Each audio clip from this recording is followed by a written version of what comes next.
Setelah sekian jumpa lamanya, akhirnya kita kembali bersamaku dalam membahas alur cerita King Yeo. Cukup lama saya nggak ngonten teman-teman, karena beberapa minggu ini tuh saya kena penyakit suara kerak bumi di siang hari guys. Penyakit jenis apakah ini?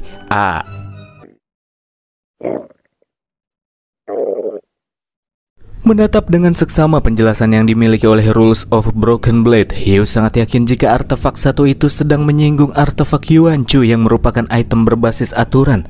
Sebelum-sebelumnya Yeo sudah sempat dihadapkan dengan beberapa bahaya yang dihasilkan oleh artefak Yuan Chu yang di dalamnya memiliki kekuatan aturan murni dan masing-masing memiliki efek yang berbeda-beda. Masih belum jelas pula terdapat di mana saja sisa-sisa artefak yang ada, jadi Yeo masih belum bisa memahami gambaran lengkap tentang benda aneh tersebut. Keberadaannya yang tidak diketahuilah yang menjadi ancaman terbesar bagi Bang MC. Artefak Yuan Chu seperti halnya pedang penghukum yang tergantung di atas kepalanya dan siap kapan saja untuk memberikan pukulan yang mematikan. Begitu muncul yang lainnya, maka itu akan berakibat fatal bagi Yeo dan bumi yang sekarang sudah bersatu dengan dirinya. Tapi itu beberapa waktu yang lalu. Karena sekarang sudah berbeda, Rules of Broken Blade bisa dikatakan sebagai musuh alami artefak Yuan Chu. Jadi selanjutnya dia bisa menangani artefak Yuan Chu yang akan muncul terlebih. Senjata tersebut dipegang oleh orang-orang yang berniat buruk kepadanya. Dan mungkin saja senjata tersebut juga bisa digunakan untuk menangkal aturan yang ada di tanah berkabut. Poseidon yang heran bertanya kenapa Yeo terus-terusan menatap pedang di tangannya. Apakah ada sesuatu yang sedang dipikirkannya? Yeo lantas bertanya, emangnya di mana sih Poseidon mendapatkan benda ajaib tersebut? Karena Yeo belum pernah tahu ada benda dengan efek ajaib seperti itu.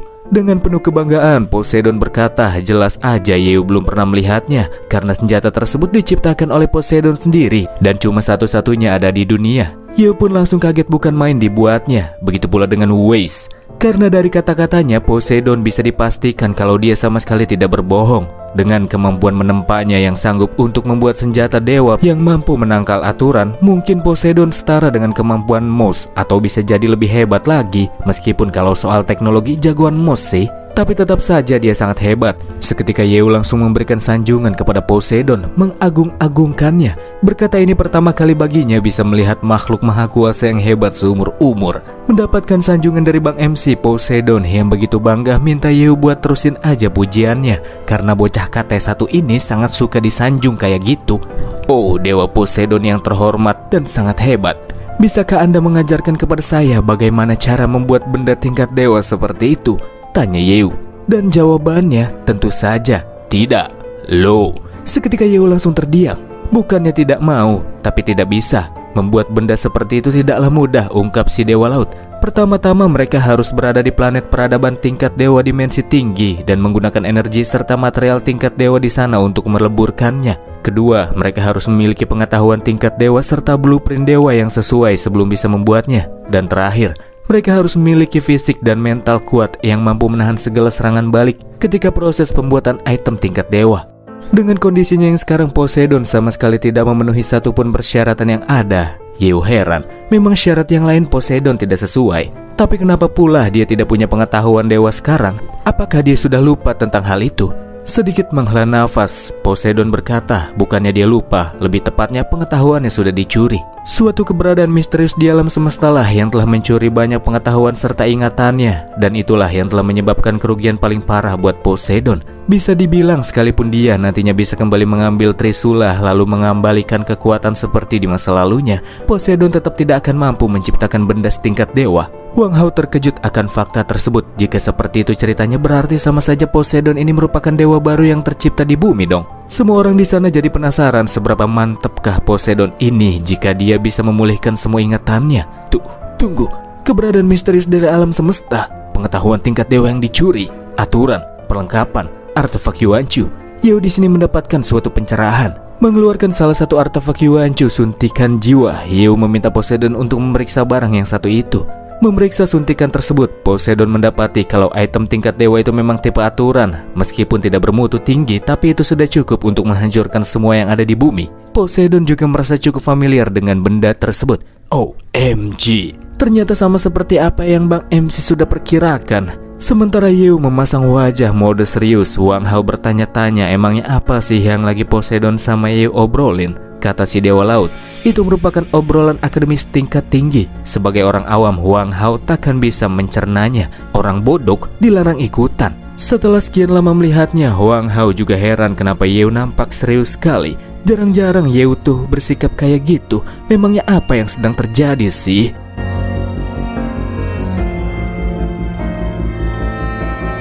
Hadirin sekalian, kebenaran di balik munculnya olisasi bumi sepertinya akan segera terungkap di sini, saat ini, kata Yeo. Seketika membuat semua orang yang mendengarnya dibuat tercengang-cengang. Kebenaran tentang kemunculan olisasi bumi merupakan misteri terbesar yang telah menjangkiti seluruh umat manusia. Tak heran kalau rekan-rekan Yeo langsung heboh setelah mendengar pernyataan Yeo.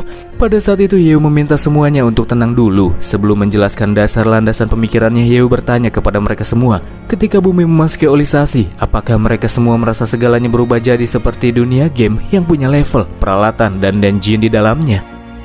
Menurut Ketua Ji, yang dia tahu, selama ratusan tahun terakhir pemikiran ini memang sudah mengganggu umat manusia. Apa yang Yeo sampaikan memang telah diperdebatkan oleh banyak pihak, namun masih belum ada kesimpulan yang disepakati. Dan pada akhirnya manusia lebih memilih untuk tidak memikirkannya. Semuanya lebih berfokus untuk melakukan adaptasi dengan perubahan olisasi bumi agar bisa bertahan hidup.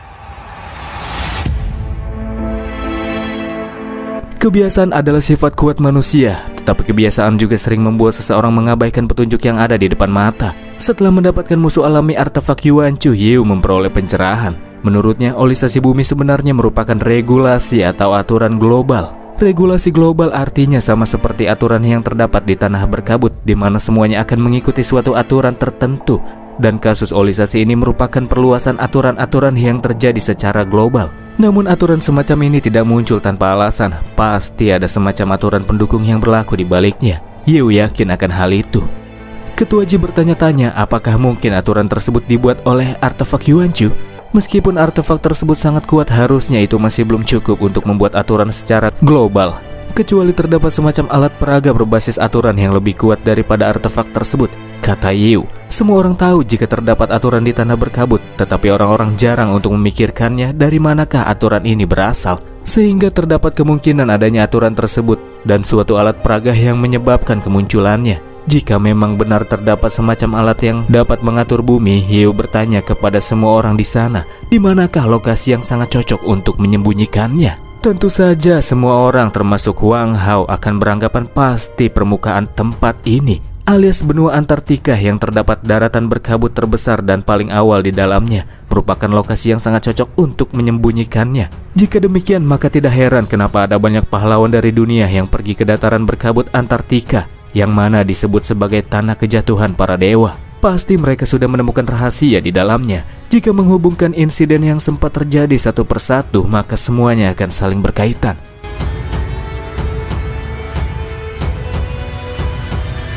Hilda yang kurang yakin bertanya bagaimana bisa ada banyak item biasa yang dulu muncul di mana-mana dan baru setelahnya muncul olisasi bumi.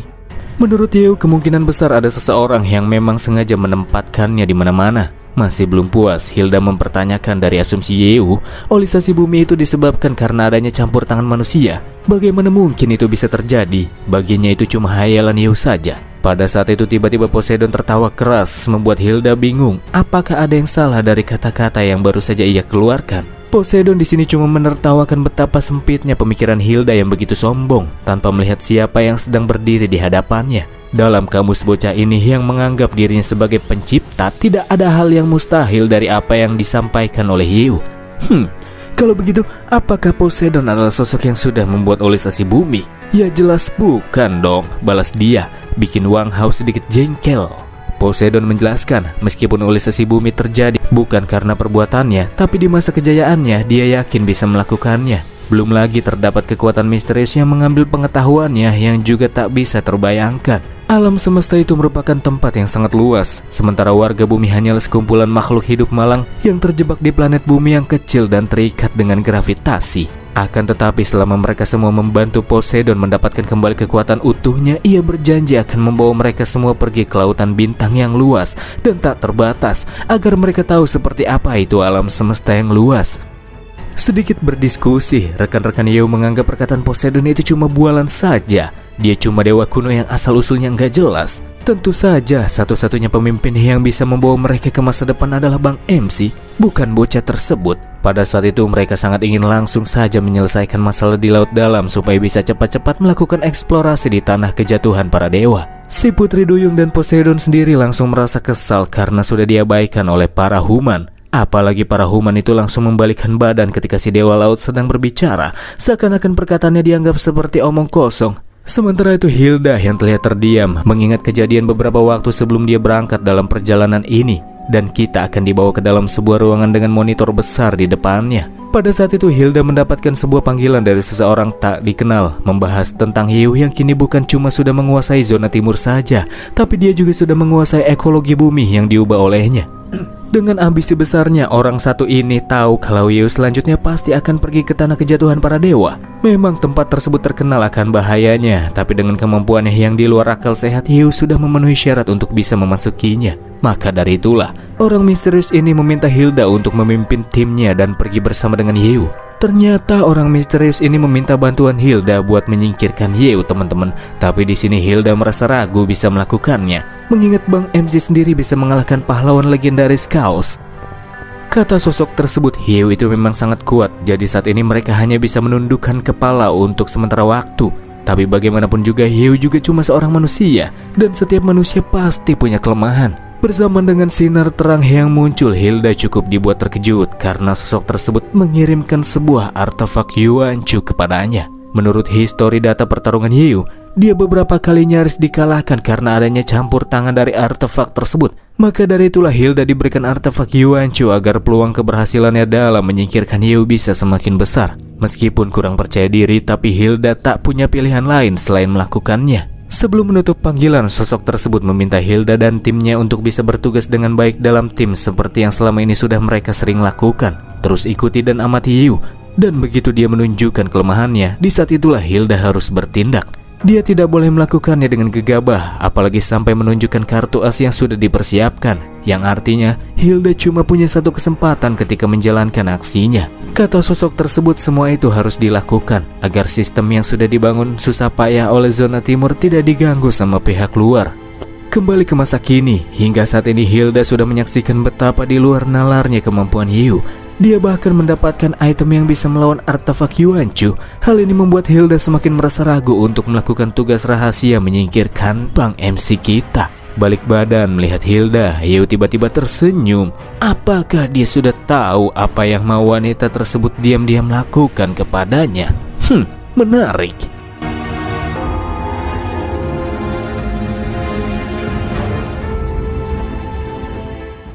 Terlepas dari semua itu, Poseidon yang kesal marah-marah karena diabaikan. Dia pun berkata kalau dialah pencipta bumi dalam artian yang sesungguhnya. Tapi sekarang dia malah diperlakukan layaknya anak kecil yang perkataannya tidak didengar sama orang dewasa. Mengeluarkan Trisula yang didapatkan dari rumah harta karun Raja Laut Dalam. Trisula tersebut mengandung sebagian kekuatan Poseidon yang awalnya tidak mau dia gunakan untuk sekarang. Tapi demi menunjukkan kalau dirinya memang benar-benar hebat, tak ada cara lain. Sesaat setelah Trisula diaktifkan, pusaran air pun muncul dan menyelimuti tubuh Poseidon di dalamnya, membentuk bola air biru memancarkan sinar cahaya terang, serta kekuatan besar yang memberikan tekanan kepada Hiu dan juga teman-temannya. Sampai akhirnya tak berselang lama, dari depan dinding bola air tersebut terjadi sedikit ledakan.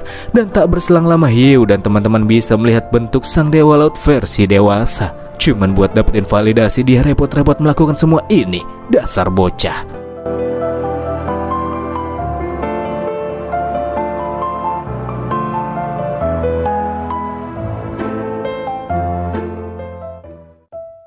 Setelah melihat tampilan Dewa Laut versi pemuda, Hiu nggak nyangka kalau Poseidon punya trik rahasia seperti itu. Bagi Poseidon yang cukup banyak melakukan antisipasi ketika terjadi sesuatu masalah, mencadangkan sebagian kekuatan miliknya pada suatu benda itu merupakan hal yang wajar.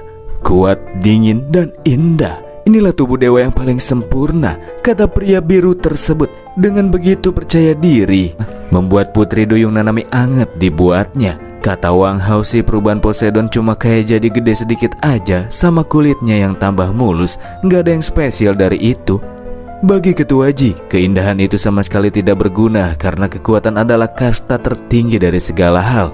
Sementara beberapa cewek yang berasal dari tim Dewi Sejati cukup terpukau melihat keindahan bentuk tubuh si Dewa Laut. Kulitnya cocok buat dijadiin bahan eksperimen.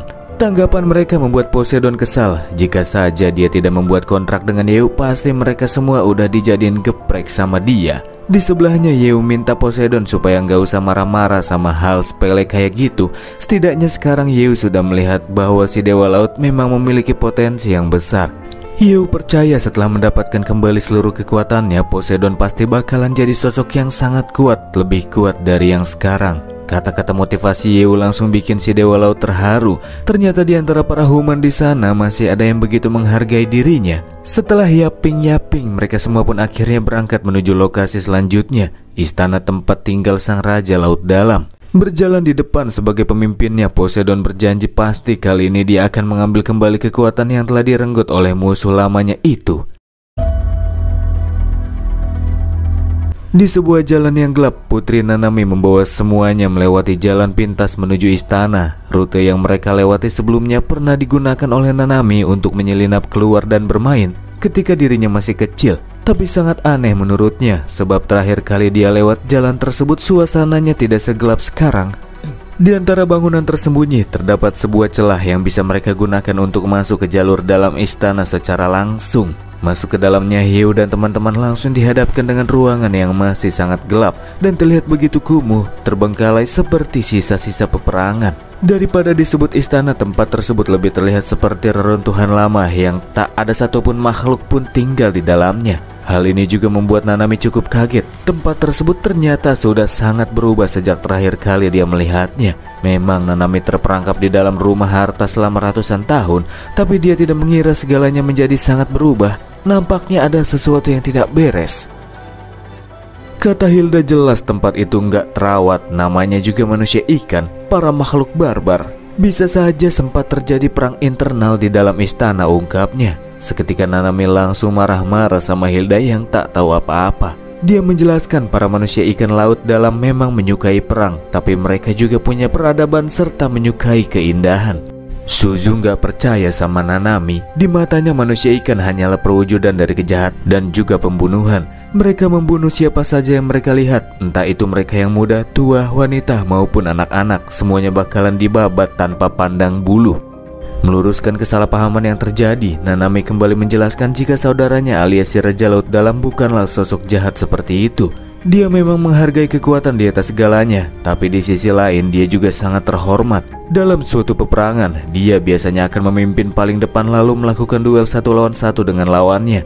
Jika dia tidak bisa menang, Raja Laut Dalam akan memilih mundur. Sekalipun dia menang, dia juga cuma akan merebut sumber daya milik lawannya saja. Jadi bisa diartikan kalau Raja Laut Dalam ini bukanlah sosok yang suka membunuh tanpa pandang bulu. Di bawah kepemimpinan kakaknya, pada akhirnya suku manusia ikan menjadi kuat dan makmur. Dan istana ini merupakan tempat yang amat sangat dipenuhi oleh kemuliaan dan kehormatan. Meskipun untuk sekarang istana ini lebih terlihat seperti reruntuhan terbengkalai sih. Itulah mengapa Nanami merasa yakin kalau ada sesuatu besar yang sempat terjadi selama dirinya dikurung. Yeu bertanya pada Dewa Laut apakah kata-kata wanita duyung itu valid. Karena kejadiannya sudah sangat lama, yang Poseidon ingat bahwa memang Raja Laut Dalam memberikan tantangan kepadanya untuk berduel. Dan karena terlalu meremehkannya, pada akhirnya Poseidon malah kalah. Raja Laut Dalam bahkan gak habisin dia dan cuma menyegelnya saja. Jika Raja Laut Dalam memang suka membunuh, harusnya Poseidon sudah lama mokat. Artinya ucapan Nanami itu tidak salah. Terus apa yang terjadi kepada suku manusia ikan sekarang? Pikir Yeu. Kepada Poseidon, Nanami berkata bahwa dirinya berjanji untuk membantunya menemukan Trisula yang asli, asalkan Poseidon juga berjanji untuk tidak membunuh saudaranya. Jika tidak mau, maka Nanami tidak akan menunjukkan jalan kepada mereka semua. Menurut Hilda, apa yang baru saja disampaikan oleh sang putri terdengar seperti nada ancaman. Kata dia, sekalipun Nanami tidak menunjukkan jalan, kemungkinan besar mereka tetap akan bisa menemukan lokasi keberadaan si Raja Laut Dalam. Cukup agresif Hilda ini, padahal di sini yang Nanami maksud agar tidak terlalu banyak terjadi pertumpahan darah di antara kedua pihak. Makanya dia membuat persyaratan itu. Tak bisa memutuskan masalah tersebut seorang diri, Poseidon kemudian meminta Yeu untuk membuat keputusan. Jika Raja Laut Dalam memang benar seperti apa yang disampaikan oleh Nanami sebelumnya, maka tentu saja Yeo nggak bakalan membunuhnya. Tapi jika ternyata Raja Laut Dalam memang tukang kill tanpa pandang bulu, maka Yeo tidak akan pernah memberikan ampunan. Jadi apa yang akan terjadi ke depannya tergantung dengan situasi. Keputusan Yeo cukup masuk akal mengingat mereka semua masih belum mengetahui jati diri si Raja Laut Dalam yang sesungguhnya. Nanami yang tak punya pilihan lain pada akhirnya kembali menuntun jalan, membawa Yeo dan teman-teman ke ruang singgasana sang raja.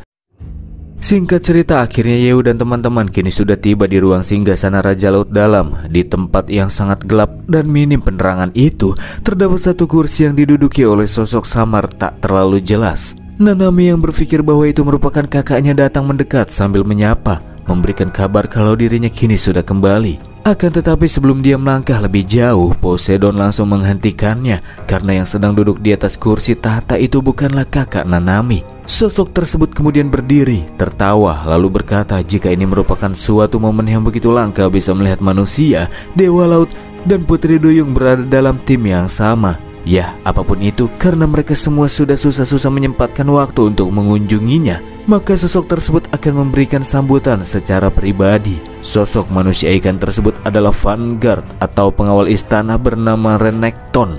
Hanya sesaat melihat bentukannya, Suju langsung bisa mengingat bahwa manusia ikan yang kini berada di depannya adalah sang Raja Laut Dalam yang pernah melakukan penyerangan terhadap manusia di daratan dan menyerbu kelompoknya tanpa pandang bulu. Suju yakin meskipun pada saat itu cuma melihatnya dari arah kejauhan saja. Meluruskan situasi, Nanami yang cukup kaget menjelaskan kalau yang kini ada di depan mereka bukanlah kakaknya, melainkan Renekton ini adalah jenderal terkuat yang ada di bawah perintah kakaknya. Terdapat pula keanehan yang membuat Nanami heran. Renekton itu harusnya punya wajah yang cukup tampan, tapi kenapa sekarang dia malah berubah jadi jelek? Melihat si jenderal yang duduk di kursi Raja Laut Dalam, Putri langsung mendakwanya sebagai pengkhianat, menyuruhnya untuk segera turun seraya bertanya di manakah kakaknya sekarang. Namun tiba-tiba saja tubuh Nanami terlilit oleh tentakel yang membatasi pergerakannya serta membawa tubuhnya semakin dekat dengan musuh. Dengan nafas baunya, Renekton berkata bahwa dirinya sudah mencari Nanami selama ratusan tahun terakhir. Karena tak bisa menemukannya, dia mengira Nanami itu sudah mati. Tapi sekarang dia tidak menyangka cewek yang selama ini sudah dia cari-cari malah datang sendiri ke hadapannya, membuatnya bahagia karena bisa dapat barang bagus. Pas lagi ngomong, tahu-tahu Yeo sama Poseidon muncul, memotong tentakel yang menjerat tubuh Nanami lalu mendorong duyung tersebut menjauh ke posisi yang lebih aman. Sebuah kejadian yang tak pernah diperkirakan melihat Raja Laut Dalam disingkirkan dari kursinya sama bawahannya sendiri. Tapi yang lebih penting menurut Poseidon adalah di mana Raja Laut Dalam yang asli, bukan yang palsu alias si Renekton di depannya ini. Kata Renekton, Raja Laut Dalam itu hanyalah seorang pengecut yang cuma peduli terhadap kekuatannya sendiri dan mengabaikan kepentingan sukunya. Dia sama sekali tidak memenuhi syarat untuk menjadi sosok raja. Renekton yakin kalau dia adalah sosok yang dipilih surga untuk memimpin suku manusia ikan menuju dunia dan era yang baru. Di area lain, Yeo langsung minta lawan buat berhenti mengocehkan hal yang tidak penting. Simpelnya, karena Renekton bukan Raja Laut Dalam yang asli, maka Yeo tidak akan menunjukkan belas kasihan. Tanpa berlama-lama, pertarungan pun dimulai dengan Yeo dan Poseidon yang bergerak bersama-sama ke arah musuh. Dan